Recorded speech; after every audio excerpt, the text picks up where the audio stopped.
Atos dos Apóstolos, capítulo de número 17, versículo 16 até o 21. Atos dos Apóstolos, capítulo de número 17, o versículo 16 até o 21. Enquanto Paulo esperava por seus companheiros em Atenas, ficou profundamente indignado ao perceber que a cidade tinha ídolos por toda parte.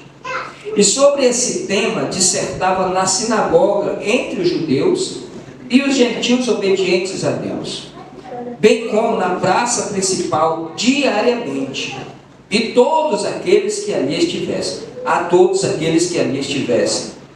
Então alguns filósofos, epicureus e estoicos começaram a argumentar com ele. Alguns indagavam: o que deseja comunicar esse tagarela? Outros comentavam: parece ser um anunciador de deuses estranhos, pois Paulo lhes pregava as boas novas de Jesus e a ressurreição. Por essa razão, o levaram a uma reunião no Areópago, onde lhes questionaram: podes revelar-nos que nova doutrina é essa sobre a qual dissertas? Pois estás nos apresentando pensamentos estranhos. Desejamos compreender o significado de tais ideias. Porquanto os cidadãos de Atenas, assim como todos os estrangeiros que ali viviam, não se preocupavam com outro assunto, senão falar e procurar saber as últimas novidades. Apenas até aqui. Bom, meus irmãos, nós aprendemos na aula passada, nos 15 primeiros versículos de Atos dos Apóstolos, como ele chegou ali em Atenas. Ele vai para Tessalônica, ali ele é perseguido, os irmãos tiram ele à noite, manda para Bereia, ele prega na Bereia, os judeus de Tessalônica ficam sabendo que ele está lá, vão lá com a turma, causam um motim na cidade, e aí eles resolvem por bem levar Paulo até a beira do mar, e lá eles compram uma passagem dele para Atenas. Ele vai então com sentido, a direção a Atenas, e ali ele deixa ali orientado aos irmãos que Timóteo e Silas pudessem depois, posteriormente, ir enquanto ele aguardava lá. E finalmente ele chega em Atenas, que era a cidade mais importante desse mundo greco-romano da época. Era Atenas. Roma era o centro do poder militar, mas Atenas era o centro da cultura, do conhecimento, da intelectualidade, da filosofia. Era uma cultura grega de pensamento, de maneira de viver, de religiões. Era muita coisa que acontecia ali em Atenas. Então Paulo chega em Atenas meio que fugido, né? Sai ali um tanto quanto fugido da cidade de Bereia, sozinho, e esperava que os outros pudessem se ajuntar mais tarde ali, como a gente viu já na lição passada, no culto passado, que não foi possível. Eles se encontraram posteriormente, um tempo depois, lá em Corinto. Mas enquanto ele ficou ali esperando, não tinha como se comunicar, era muito difícil, cartas, então ele ficou ali aguardando, né? A Bíblia diz que ele fica inquieto ao ver a idolatria que dominava a cidade. Então ele fica inquieto com aquilo, porque na verdade, eu não lembro quem foi que falou essa frase, mas foi um dos foi um dos filósofos que falou uma frase seguinte, que era mais fácil achar um Deus em Atenas do que um homem, porque era Deus demais que tinha ali, né? Então no primeiro século havia muitas religiões, muitos deuses, e Atenas ali era um lugar onde cabiam todos eles, onde se achavam todos os deuses que você pudesse imaginar, ali em Atenas cabiam. Para a gente ter uma ideia, em deuses que já tinham ali em Atenas templos para adorarem, por exemplo, Partenon, que era o maior templo que tinha ali. Deus Paternon tinha ali um templo que era dedicado à deusa Atena, que era a padroeira de Atenas, e era a deusa da sabedoria, a deusa da arte, a deusa da ciência, a deusa da justiça e a deusa da estratégia militar. Depois tinha um templo a Zeus, que é o rei dos deuses, com letra minúscula, que era o governante do deus Olimpo. Esse deus era o deus do céu, o deus do trovão. Esse era o Zeus. Tinha um outro templo, a Hera, com H, que era a rainha dos deuses, que era a esposa dos Zeus, que era a deusa do casamento, a deusa da maternidade. Tinha outro templo a Poseidon, que era o deus dos mares, deus dos terremotos. Tinha outro para Apolo, que é o deus do sol, o deus da música, o deus da poesia, o deus da arte, o deus da medicina, o deus da profecia. Tudo isso era dedicado a Apolo. Tinha templo para Afrodite, que era a deusa do amor, da beleza, da paixão, da fertilidade. Tinha templo para a deusa Ares, que era a deusa da guerra. Aliás, era a deusa da violência. Ela era violenta, era o que diziam os historiadores. Tinha templo para Hermes, que era o mensageiro dos deuses. É o deus do comércio, o deus do viajante, o deus dos ladrões. Os ladrões tinham deus também. O deus da eloquência. Eu acho que esse Hermes, ele tem algum tempo por aqui pelo Brasil, né? Deus dos ladrões.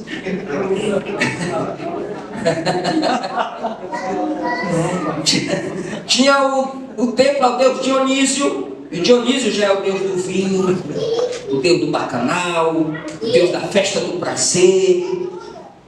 Tinha templo a duas deusas, que eram mãe e filha, Deméter e Perséfone, que era mãe e filha. Tinha templos para elas ali também. Tinha o deus Mitras, que é o deus dos mistérios. Tudo isso tinha templo para esses deuses. Estou falando aqui alguns. Irmãos, era muita idolatria, infestada de imagens, uma cidade infestada de ídolos, de altares, de estátuas, de templos, sem falar do templo dedicado ao imperador, porque o culto ao imperador era a religião oficial do Império Romano, e todos os súditos eles deveriam, ou tinham que fazer algum tipo de culto ao imperador, que seja a queima de um incenso, que seja a oferta de frutas, que seja um dinheiro. Então era muita coisa. Só a grosso modo, você está vendo porque Paulo, o texto diz que ele fica perturbado quando ele chega na cidade? Não tem perturbação maior do que você ver um povo tão desgarrado desse jeito, tão perdido desse jeito. O espírito de Paulo se revolta, porque sendo ele monoteísta e sabendo do único Deus que existe, o Deus de Israel, sabendo que só tinha um Deus, que tudo aquilo não passava de almas, tateando ali em busca de um Criador, mas a idolatria cegava aquelas pessoas, o cara ficou perturbado. O espírito dele se abalou. O texto diz isso. É tanto que se você pegar, a gente já estudou a carta aos Romanos, já passamos por essa parte, mas você vê ali no capítulo 1 e no capítulo 2, Paulo falando claramente sobre a idolatria dos homens. Que eles pegaram e torceram a verdade de Deus. Amaram mais a criatura do que o Criador. Não é isso que ele fala lá? E se inflamaram nas suas paixões. Por isso Deus os entregou aos seus próprios prazeres. É por isso que a ira de Deus vem sobre os idólatras, sobre os filhos da idolatria, sobre os filhos da maldade. Deus era totalmente desconhecido lá.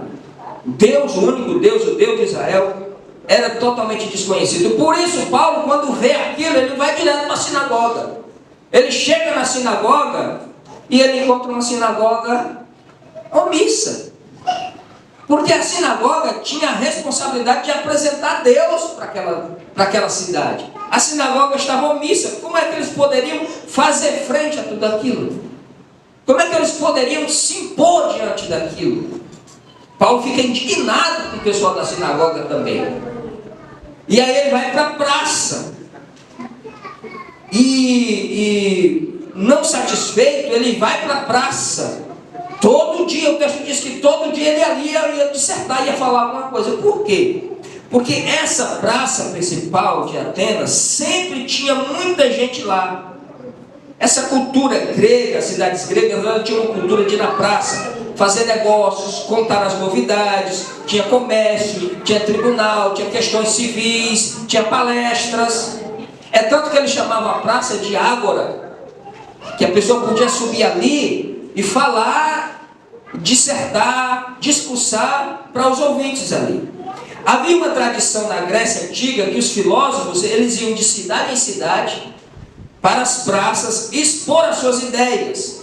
A essas pessoas eles chamavam de sofistas, que eram aqueles que vinham expor as suas ideias. E os sofistas, eles iam para a praça pública, expunham ali as ideias deles, depois eles passavam o chapéu, coletando, que eles viviam daquilo. Se o discurso fosse bom, ele ganhava uma oferta, né? Se não fosse legal o discurso, ia passar fome. É por isso que os sofistas, eles se especializaram tanto na oratória, na retórica. Eles eram profissionais da arte de discursar. Os sofistas, quando eles iam para a praça discursar, eles faziam a multidão chorar. Às vezes você fica impressionado porque alguém cantou o hino, fulano chorou lá do outro lado. O Roberto Carlos, quando canta, tem gente que ainda chora. Tem gente que chora no show de qualquer um por aí. É só emocionar direito. Esses caras se especializaram naquilo. Ou alguns deles faziam a multidão chorar, outros faziam a multidão rir. Eles tinham essa habilidade extraordinária. E Paulo vai para lá, todo dia na praça, na ágora, ali, até que um dia ele chamou a atenção de alguém. E a Bíblia fala que eram dois grupos de filósofos, que eram os filósofos dominantes da época, que eram os epicureus e os estoicos. Que eram os epicureus? Eram seguidores de Epicuro, que foi filósofo que viveu aí uns séculos antes. Filósofo grego. O que eles acreditavam? Acreditavam que o objetivo da vida era tranquilidade e o prazer. Os caras eram zen. Prazer para eles era a ausência de dor, a ausência de perturbação. Eles eram extremamente materialistas, negavam a existência de Deus, negavam a existência da ressurreição, a vida eterna, a vida após a morte, e eles eram considerados pelos críticos como ateus. Então, esses eram os epicureus. Aí vem os estoicos. Os estoicos, eles criam em Deus, mas eles não criam um Deus pessoal. Eles acreditavam em um Deus impessoal, que não era possível se você ter relação com esse Deus. Esse Deus era totalmente impessoal, como se fosse uma alma dominando o mundo, controlando o mundo.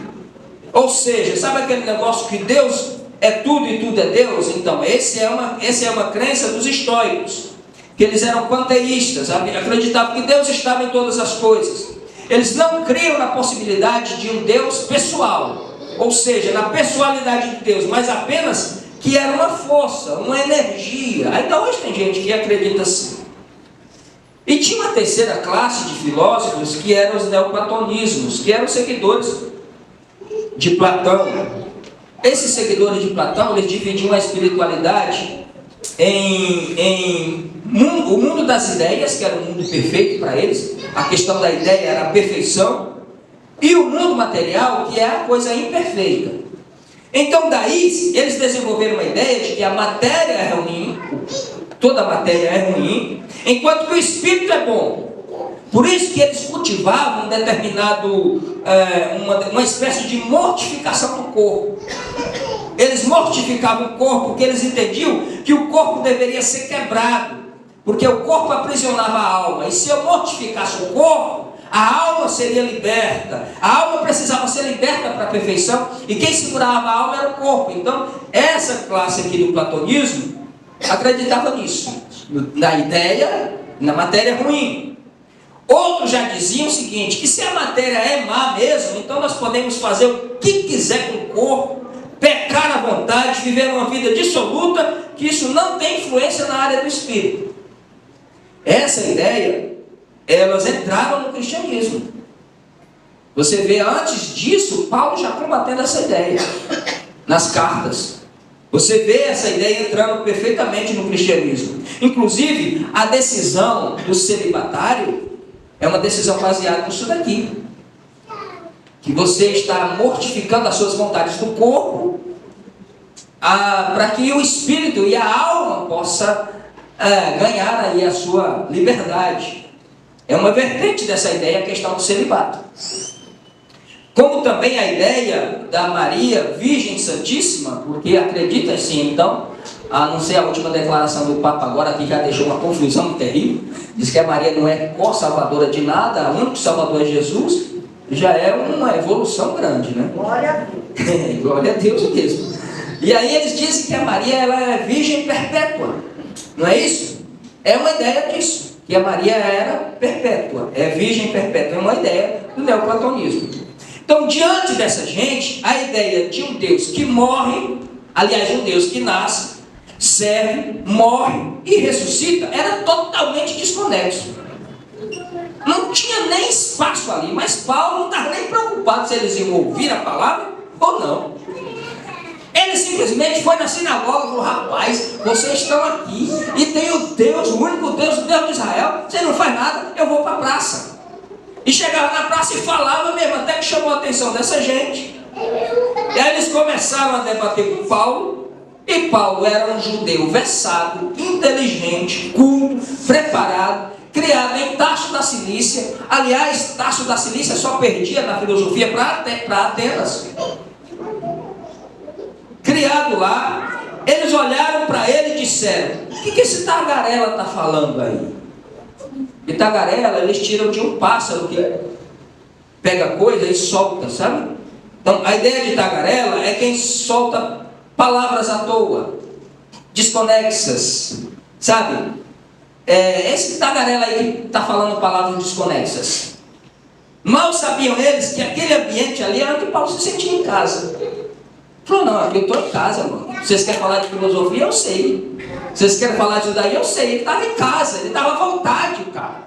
Ele só estava provocando mesmo. Quando eles pararam para ouvir, falaram que assim, mas parece um pregador de deuses estranhos, porque Paulo pregava Jesus e a ressurreição. Aí eles pegaram ele, levaram para o Areópago e perguntaram: que doutrina nova é essa que ensinas? Você nos traz aos ouvidos coisas estranhas. Você está trazendo coisas esquisitas aqui nos nossos ouvidos. Areópago, irmãos, era uma colina rochosa perto da Acrópole, aonde ficava, é como se dissesse a cidade alta de Atenas. E em cima tinha uma parte plana e servia de debates. Em outras traduções a Bíblia vai falar de Câmara Municipal, onde se decidiam assuntos civis, mas não era qualquer pessoa que era levado lá para o Areópago. Não era qualquer pessoa que chegava, tinha que ter um preparo, tinha que ter... Assim como você não pode ir em qualquer lugar hoje entrar em qualquer coisa e falar, a não ser que você seja convidado. Então, era ali também uma parte do conselho, tanto que alguém se converte aí, e aí lá na frente você vai ver que ele diz assim: o fulano de tal se converte, o Areopagita, que é o cara que estava ali no Areópago, trabalhava ali no Areópago. Aí o versículo 20, põe aí o versículo 21, foi o último que eu li. Aí já é um acréscimo de Lucas. Lucas aqui dá uma alfinetada, né? Porquanto os cidadãos de Atenas, assim como todos os estrangeiros que ali viviam, não se preocupavam com outro assunto senão a falar e procurar saber as últimas notícias. Ou seja, ele estava dizendo assim: aquele povo era tudo fofoqueiro, só estava atrás de fofoca. Esse aqui é um acréscimo de Lucas, certo? Bom, até aqui eu li, até o versículo 21. Vamos ver o que esse texto aqui nos força. O que ele nos impulsiona a falar. O que ele nos impulsiona na nossa trajetória. O que tem a ver com a gente aqui?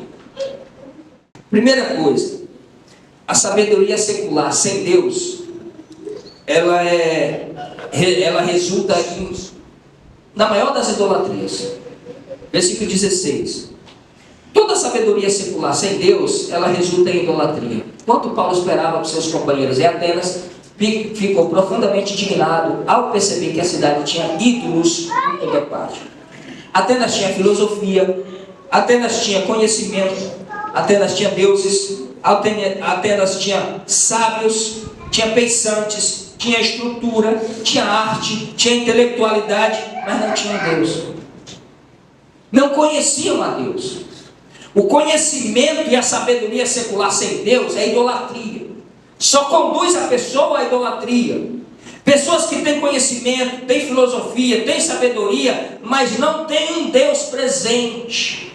Essa era a situação ali de Atenas. É por isso que a vida de certas pessoas, que às vezes a gente até se depara e conhece, é uma vida vazia, é uma vida oca, sem sentido, sem ocupação nenhuma. A ocupação é correr atrás do vento, como disse Lucas aqui. A sabedoria secular, ela cansa. Tem uma hora que você vai cansar de saber. Porque a alma não se satisfaz com conhecimento. A alma não se satisfaz apenas com filosofia. A alma não se satisfaz com bens. A alma não se satisfaz com essas coisas. Existe um buraco na nossa alma do tamanho de Deus. Só pode ser preenchido por Deus. Enquanto não tiver Deus, o conhecimento é vão, a filosofia é vã, a sabedoria é vã, o pensamento é vã, a intelectualidade é vã. Não tem nenhum meio de progredir apenas pela intelectualidade. É preciso que Deus esteja na nossa vida. Salomão era um homem sábio, e na busca por significado da vida, ele se distancia de Deus e mergulha onde? Onde Salomão mergulhou nos últimos dias? Na idolatria. Porque ele disse, olha, eu procurei de todas as formas e de todos os meios satisfazer aquilo que a minha alma quis, e eu fui até as últimas consequências. Eu aprendi sobre botânica, eu aprendi sobre construção, eu aprendi sobre isso, de tudo a que a minha alma desejou, eu não me privei. E qual foi a soma disso no final? Nada, vaidade. É isso que estava acontecendo aqui em Atenas. É isso que pode acontecer com a minha vida se eu não tiver Deus como centro dela. Enquanto eu prego aqui para vocês, se eu não pegar essa palavra e aplicar em mim, eu me torno uma máquina de pregar. Mas a minha alma está vazia. Você pode sair daqui cheio ou voltar para casa vazio. Não quero me tornar uma máquina de pregar. Eu quero me tornar alguém sensível à voz de Deus. Eu quero me tornar humano. Eu quero me tornar próximo. Eu quero me tornar um irmão. Eu quero me tornar um amigo. A idolatria é adorar aquilo que não tem vida. Eles adoravam aqueles templos suntuosos, a esses deuses, mas não tinha sentido. A vida era oca. Assim como você vê milhares e milhares de pessoas hoje, não só no nosso país, mas no mundo inteiro, adorando coisas vazias e ocas. E Deus está na nossa boca. Deus está na nossa mente. A idolatria é adorar o que não tem vida. É depositar a esperança em quem não pode satisfazer o coração. E quantas vezes a gente deposita a esperança em coisas que não enchem o nosso coração, que não enchem a nossa alma, a gente vai se perdendo. O Salmo 115 diz que a vida na idolatria, aquele que tem vida na idolatria, que adora aos deuses, tem olho e não fala, tem pés e não andam, tem mãos e não apalpam, é isso que fala lá no Salmo 115. Ele diz que estas pessoas tornam-se semelhantes aos ídolos, aqueles que o adoram. O que é? Você se torna um nada.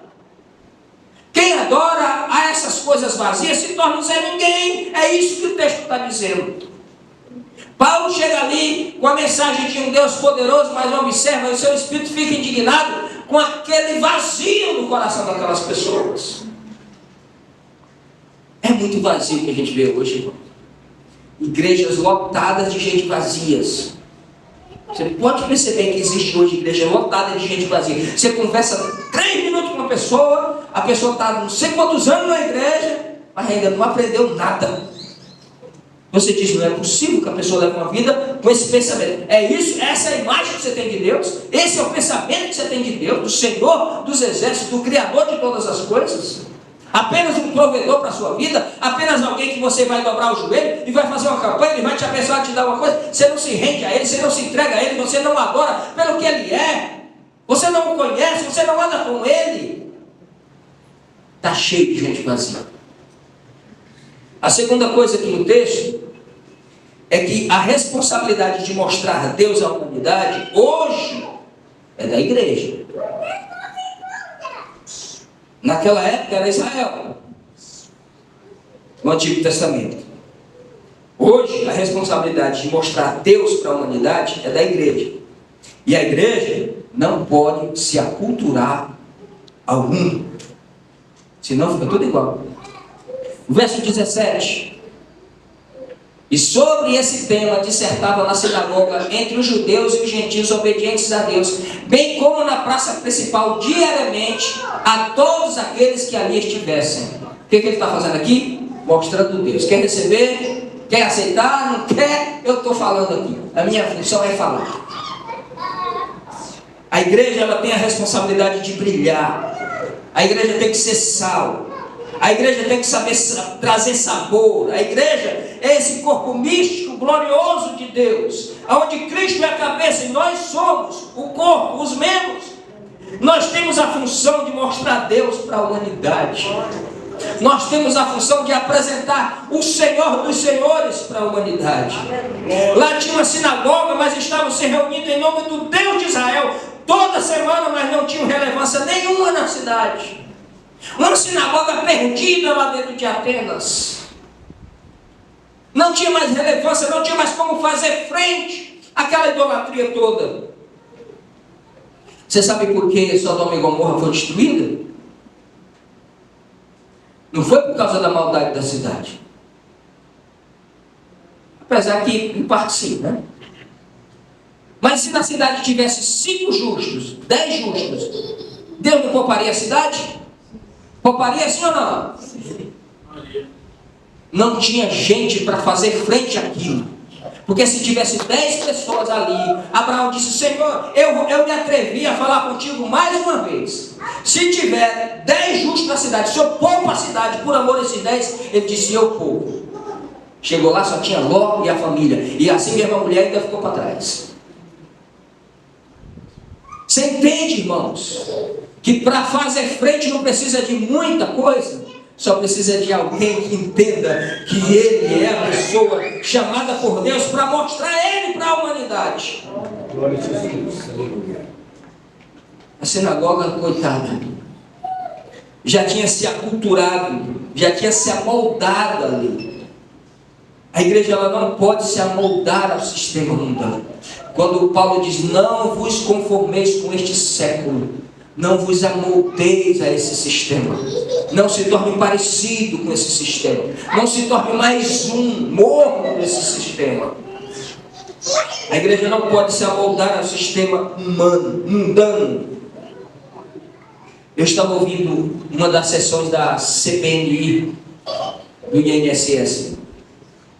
Levaram lá um pastor, porque foi investigado aí uma família de pastores muito famosa lá no Belém do Pará, todos vocês conhecem. E os institutos e as contas particulares dele tinha muitos depósitos ali, de alguns milhões. O cara é levado ali para falar, para se explicar, e ele diz: o que você tem a dizer sobre isso? Eu falo: eu me reservo o direito de ficar em silêncio. Como assim, meu irmão? É um direito dele? É. Mas a igreja não é assim. Se eles erraram, se errou, ele falou: eu não vou me reservar o direito de ficar em silêncio, eu vou abrir o jogo, eu vou dizer o que aconteceu, eu vou confessar. A igreja não oculta nada, a igreja não pode ocultar essas coisas. Que vergonha é para a gente ouvir um que se chama de nós, para ir lá e dizer: eu me reservo o direito de ficar em silêncio? Como assim ficar em silêncio? Diante disso, a responsabilidade da igreja é mostrar a verdade. Doa a quem doer, em nome de Jesus Cristo. Milhões estão lá na conta desse povo. E falou o sobrenome deles lá, falou o nome deles lá. Você conhece fulano de tal? Conhece pastor fulano de tal? Conhece pastor fulano de tal? O que você quer dizer sobre esse instituto receber esses milhões aqui? Me reserva o direito de ficar em silêncio. Que vergonha. Que vergonha. Terceira coisa, Paulo sempre pregava a Cristo e a ressurreição. Verso 18 da Bíblia. Então, alguns filósofos, epicureus estoicos, começaram a argumentar com ele, alguns indagavam e tal, olha, pois Paulo, última linha, pois Paulo lhes pregava as boas novas de Jesus e a ressurreição. Não queria saber se eles iam receber ou não, se aquilo era loucura para eles e como foi. Na próxima quarta a gente vai ver o que eles falaram depois que Paulo, enquanto Paulo estava falando, estava tudo bem, mas quando ele fala da ressurreição, eu falei, sobre ressurreição, isso aí outra hora a gente escuta. A mensagem de Jesus deve ser a mesma em qualquer lugar, meu irmão. A mensagem de Jesus, a mensagem do Evangelho deve ser sobre Jesus e sobre a ressurreição. Não pode mudar. Diante dos judeus, Paulo pregava Jesus e a ressurreição. Diante das autoridades, ele sempre pregou Jesus e a ressurreição. Diante dos políticos, ele pregava Jesus e a ressurreição. Diante dos filósofos, ele pregava Jesus e a ressurreição. Essa é a mensagem da igreja, seja onde ela estiver e aonde ela ser chamada para falar, ela tem que pregar sobre Jesus e sobre a ressurreição. Sempre, não tem outra história. Não vale a pena pregar outra coisa. Não é uma pregação de autoajuda, não é pregar sobre enriquecimento, não é pregar sobre técnicas de como você vai receber bênçãos na igreja, não é para chamar você para ficar aqui e aqui você ficar mais idiotado e achando que aqui você vai conseguir arrancar as coisas de Deus, porque agora abre-se um novo ministério. Não é nada disso, não é filosofia vã, não é entretenimento, não é religião. Aqui é Cristo e a ressurreição, é Cristo e a ressurreição, é a mensagem de Paulo, é a mensagem de Pedro, é a mensagem dos apóstolos, é a nossa mensagem, é Cristo e a ressurreição. Glória a Deus. Porque qualquer coisa que falar fora disso não vale a pena, irmão. É enxugar gelo. Paulo disse que se Cristo não ressuscitou, olha a frase do cara.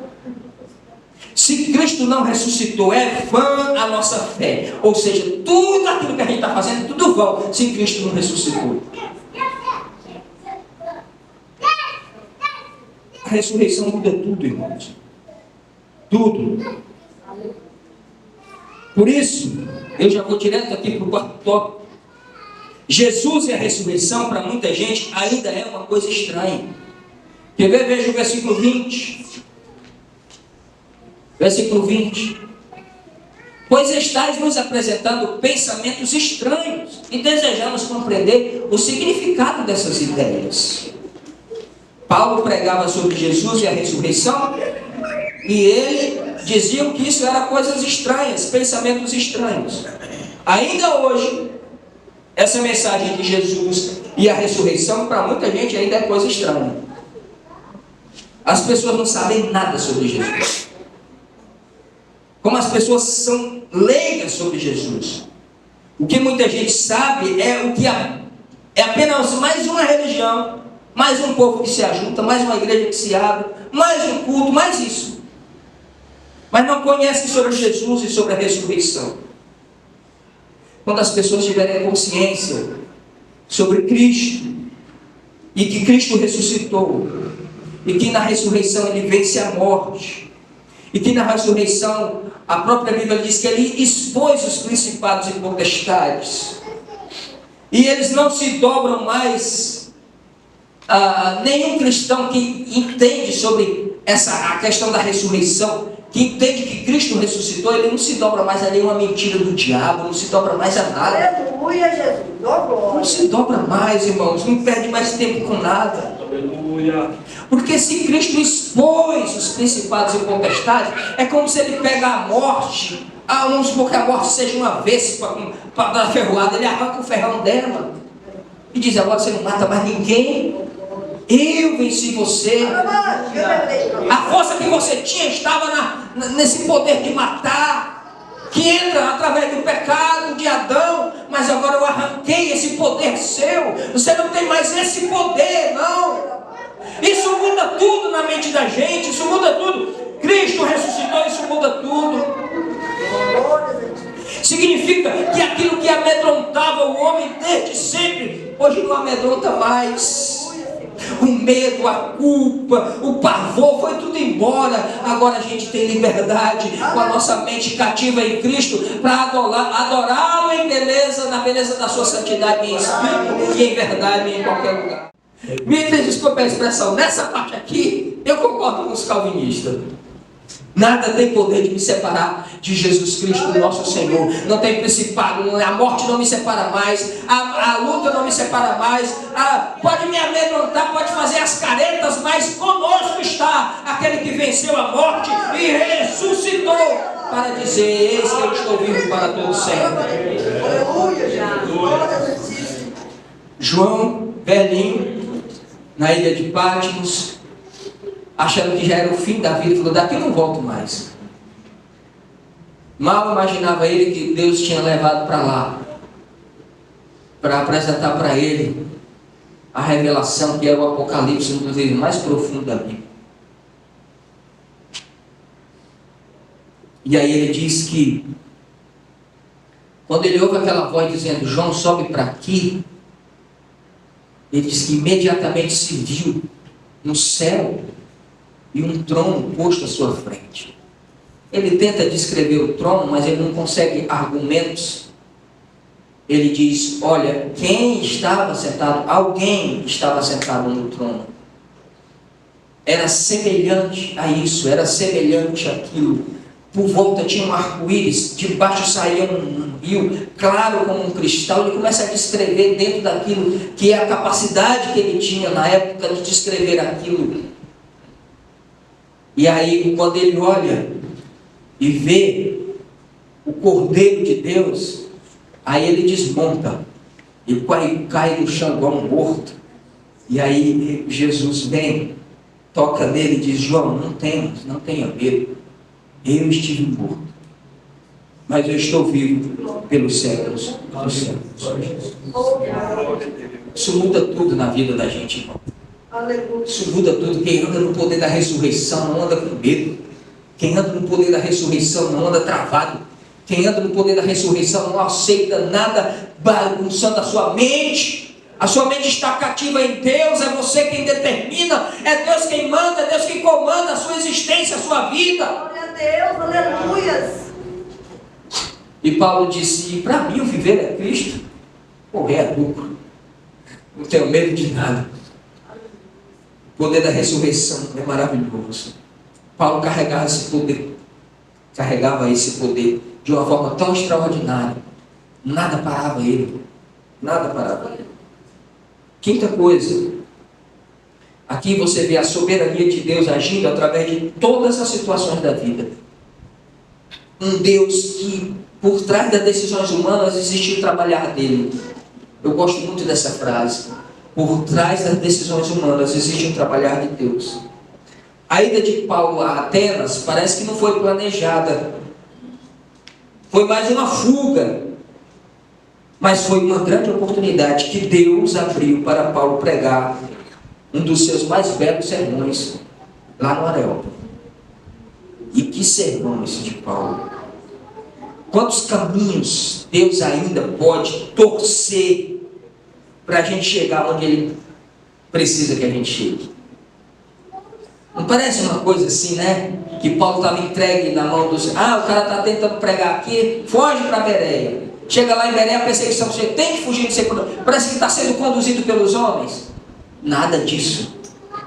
Deus estava por trás daquilo tudo, trabalhando nessas decisões. Vai lá, meu filho, você vai pregar um sermão lá, vai ficar um ponto de interrogação na mente daquela gente lá. Quantas portas Deus ainda vai fechar? Quantas coisas fora da lógica ainda vão acontecer na nossa vida? E em todas elas Deus vai usar você.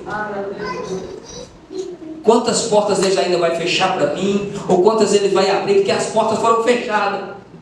Fechou ali, antes dele, queria ir para Bitínia, não foi. Vai lá para Éfeso. Depois fecha ali, depois fecha lá. E aí o Espírito vai conduzindo ele. Entende, irmãos? Se for preciso, Deus fecha mesmo. Se for preciso, Deus abre. Se for preciso, Deus fecha. O que importa é que a nossa vida é conduzida por Ele. É a soberania de Deus agindo por trás de tudo.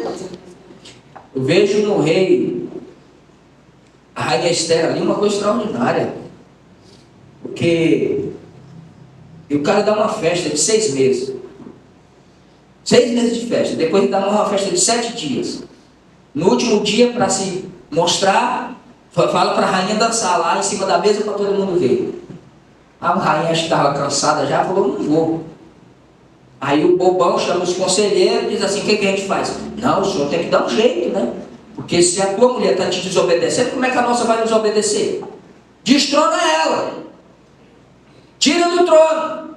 Faz um concurso de beleza. Chama aí todas as meninas que estão bonitas no palácio aí. Em todo lugar aí chama. Aí Mardoqueu vai lá, bota o nome da Esther, faz a inscrição. Aí vem a Estherzinha lá. Deus coloca aquela mulher ali, na hora certa, no momento certo. Irmão, se você pegar a história de Esther ali, é extraordinário. Não tem uma vez o nome Deus, mas é Deus por trás ali de todas as coisas. Deus agindo em tudo, em todos os detalhes. Até o Naamã, o Amã, quando está ali tentando convencer o rei, porque a rainha descara ali o Amã na frente do rei, falou, ó, meu povo vai morrer. Falou, mas quem é que está fazendo isso? O Amã. E aí o rei fica tão indignado que sai ali e vai para o jardim, e quando ele volta, o Amã tropeça e cai em cima da rainha. Ele olha e fala, mas rapaz, tu além de não respeitar o meu povo, tu ainda não me respeita nem a mim. Está tentando aí ter um contato com a rainha aqui na minha frente. Veja lá o texto, se não é isso. Aí o rei entra na hora certa, sai na hora certa, Deus faz as coisas na hora certa. Mardoqueu está lá na porta ouvindo a conversa daqueles homens na hora certa, tira o sono do cara à noite. Falou, tinha uma emboscada aqui com o rei, e aí, mas quem foi esse homem que fez isso? Foi Mardoqueu. Ele descobriu tudo, foi. E fizeram o que para esse homem? Não fizeram nada. Foi, então chama esse homem aqui que a gente vai honrar ele. Aí chama o Amã. Amã, o que eu faço com um homem? Quando Deus quer honrar um homem, o que ele faz? E o Amã não economizou, porque ele pensou que era com ele. Falou, ele tem que andar no seu cavalo, vestir a sua roupa, tem que andar o cara puxando assim na frente, assim, olha aqui o homem que Deus quer honrar. Pensou que era ele. Falou, é isso mesmo que você vai fazer com um Mardoqueu, vai puxar o cavalo. Deus por trás de tudo, irmãos. Você acha que a sua vida deu errado? Não deu. Deus pode transformar isso na maior bênção da sua vida. A soberania de Deus ainda está agindo em todas as coisas. A nossa vida é controlada pela mão poderosa de Deus. Glória a Deus. Isso eu tenho certeza. Sexta coisa, cabe sempre ao pregador. Aleluia. Saber como encaixar o seu sermão aos ouvidos de quem ouve. Cabe ao pregador. Eu me lembro que quando o Natan foi confrontar o rei Davi, por causa do caso lá com Betseba, Deus revela para Natan, mas não contou para ele a historinha. A historinha foi do profeta. Ele falou, rapaz, esse homem foi pastor de ovelha a vida inteira. Então vou contar uma história de ovelha para ele. Ele falou, meu amigo, você sabia que tinha um cara que tinha uma fazenda de ovelhas, e pertinho dele morava uma pessoa que tinha só uma ovelhinha? E aí chegou um parente na casa, em vez dele pegar do rebanho que ele tinha, ele mata a ovelhinha, a única, e o cara dormia com ela, comia com ela, fazia tudo com ela, era a ovelhinha de estimação. O cara pegou e não matou a ovelhinha, deixando o rebanho dele inteiro lá, rapaz. O que se faz com esse homem? Davi, com aquela voz de pastor de ovelha, mata esse infeliz. Falei, esse cara é você. Cabe ao pregador saber como encaixar o sermão. Aqui ele usa a graça comum. Sabia que o pessoal não acreditava na ressurreição, não acreditava em Cristo, no Deus de Israel? Então ele usa a graça comum. É só dar um ensaio aqui, porque na próxima quarta que a gente vai ver o que ele falou. No discurso eu não quero antecipar. Mas ele começa dizendo, eu vejo que vocês são bem religiosos. Tem templo aqui para todo mundo. E eu passei aí observando. Tem até um Deus desconhecido. E então, é desse aqui que eu quero falar para vocês. Esse que vocês não conhecem, ele fez o céu, o mar e a terra seca. Ele fez tudo. Aliás, ele não precisa ser servido, porque todos os templários ofertavam, né? Ele nem precisa ser servido, ele é quem serve. ele dá mantimento a todas as coisas, ele é quem faz cair o orvalho. Aí ele começa falando sobre a graça comum. Cabe ao pregador o conceito de que existe alguém superior, a quem nós devemos satisfação ou adoração, está sempre implantado na mente de todo ser humano, até do ateu. Aliás, em todas as religiões sempre tem impingido na mente deles que é preciso adorar um ser superior. Pouquíssimo ou raras vezes você vai encontrar alguém que não acredita em nada. Isso é muito raro. Mas na grande maioria, 99,9%, sempre tem na mente deles impingido ali essa ideia de que existe um ser supremo e é preciso adorá-lo e é preciso dar satisfação a esse Deus. Use a graça comum. Às vezes a pessoa só está enganada, como era o caso deles aqui. E para concluir, sétimo e último ponto, a revolta de Paulo era porque a idolatria é uma perversão da verdadeira revelação de Deus. A idolatria, irmão, ela perverte a revelação soberana de Deus.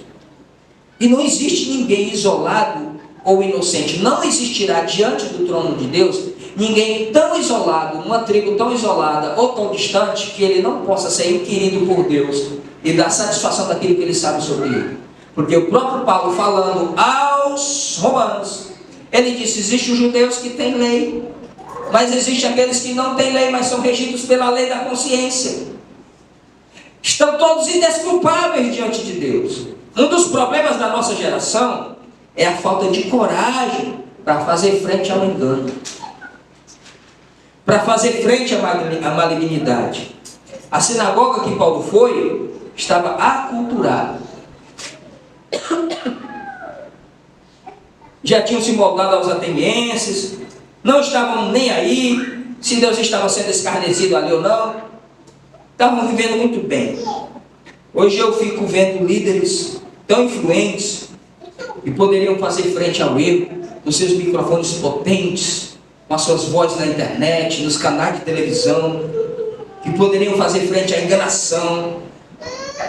Como o povo é enganado, como o povo é surrupiado. Simplesmente faz a política da boa vizinhança. Está tudo bem. Não estou dizendo que a gente tem que promover revolução, se levantar fora de hora. Não. Nós temos só que se posicionar, só isso. Onde Paulo ia, dava confusão. Era ou não era? Sim ou não? Onde Paulo ia, dava confusão. Porque ele chegou lá em todas as cidades que ele passou, que a gente está estudando aqui, era a confusão. Porque se posicionava, irmão. Agora a gente quer fazer a política da boa vizinhança, não se posiciona, fica ali, entende? O que a gente quer? Eu quero sossego. Eu não quero comprar briga com ninguém, não vou ficar me levantando contra isso. Eu vou criando aqui a minha família, cozinhando com galo, até quando der. Vai que eu me levante, eu vou ser rechaçado. Se eu me levantar contra isso, vão me caluniar, vão me colocar. Então eu vou ficar aqui na minha, eu vou ficar servindo a Deus quietinho. E o Martin Luther King Jr. dizia que para que o mal prevaleça, basta que os bons não façam nada. Avivamento, irmão, é um espírito de indignação contra a idolatria, conversando com a gente mesmo. Avivamento é um espírito de arrependimento entrando no nosso coração, indignado com aquilo que somos e com as nossas atitudes opacas, mornas, que não se posicionam muitas vezes. Então a revolta de Paulo era porque essa idolatria pervertia a verdadeira revelação de Deus. Não deixemos que a idolatria de alguns que se dizem cristãos venham perverter o coração dos nossos filhos, o coração das nossas crianças. Irmãos, existem ondas e ondas de malignidade por trás destas coisas que querem educar os nossos filhos, tentando colocar na mente deles que algo é absolutamente normal. E não é. Não vamos deixar que a televisão eduque os nossos filhos. Não vamos deixar que as redes sociais eduquem os nossos filhos.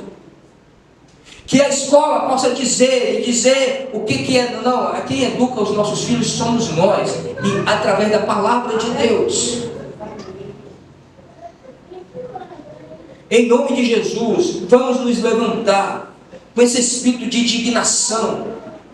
Eu estava conversando com um pai uma vez, ele falou: fui na escola do meu filho. Fui na escola dele e falei lá com a professora e com a diretora, que se eu souber que vocês estão ensinando aqui para ele linguagem neutra e essas coisas aqui, eu vou fazer uma queixa, uma reclamação, alguma coisa aqui contra a escola. Porque eu, como pai, tenho esse direito. A gente fica assistindo. Estou falando a gente no sentido de... Mas, irmão, tem muita gente que poderia fazer muita coisa, que poderia se levantar contra isso. E está aí, a gente deixando a coisa acontecer. E ficam deixando a coisa acontecer. Se eles dominarem a mente, o coração dessa geração, o que será dos nossos netos? O que será dos nossos filhos? Daqui 30 anos. Esses meninos de hoje de 5 terão 35 daqui na frente. Tudo educado dentro dessa cultura maligna que estão tentando impregnar na mente dos nossos filhos. Então, este tipo de idolatria, ele perverte a verdadeira revelação de Deus. E é por isso que Paulo se indignou. Ficou perturbado, a mente do cara ficou perturbada. Não é possível que uma sinagoga aqui com Deus verdadeiro, o Deus de Israel que abriu o mar vermelho, que libertou seu povo do Egito, não pode pregar o evangelho. Tem a praça aqui, todo mundo pode subir e discursar aqui, os caras ficam trancados dentro da sinagoga. Você entende isso? Que a nossa responsabilidade é muito mais do que vir num culto, é assistir um culto e voltar para casa. A nossa responsabilidade é muito além disso. É muito além disso. E eu quero concluir com 2 frases aqui para você pensar na cama. Primeira delas: você está se aculturando para evitar o debate? Você está se aculturando para evitar o embate? Será que a gente está caindo nesse erro? Já está concordando com tudo para evitar o confronto? Para evitar o embate? Será que não temos força suficiente? Será que conosco não está o Deus dos deuses? Que nos dará sabedoria, que nos dará graça no abrir da nossa boca para enfrentar essa contracultura maligna? Será que não estamos nos aculturando para evitar o embate, para evitar a fadiga? Será que não é isso que está acontecendo com a gente?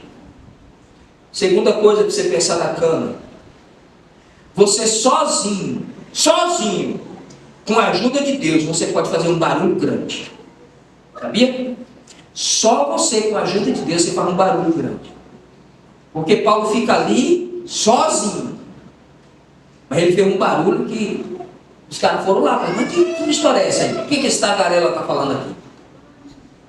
Uma pessoa, irmão, com a ajuda de Deus, ela é a maioria. Uma pessoa.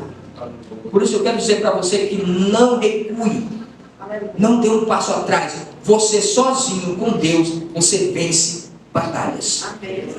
Você acredita nisso? Que essa palavra pode valer? Você sozinho com Deus, você pode vencer essas batalhas em nome de Jesus Cristo. Que a gente chegue no final da vida e alguém possa dizer: e aí, venceu? Valeu a pena? A gente pode não ter mudado tudo, mas a gente vai chegar lá no final da vida com a sensação de que nós guerreamos como homens e mulheres de Deus. Nós vamos vencer essa batalha, mas não vamos entregar. Nós vamos, porque a Bíblia diz que o mundo jaz no maligno. E Jesus disse que nos últimos dias o amor esfriaria, a apostasia tomaria conta do coração das pessoas, e o inimigo seria tão furioso que ele enganaria, se possível, os próprios escolhidos. Você entende, irmãos? Você entende mesmo? Eu me lembro, quem assistiu o filme Coração valente. Mel Gibson, né?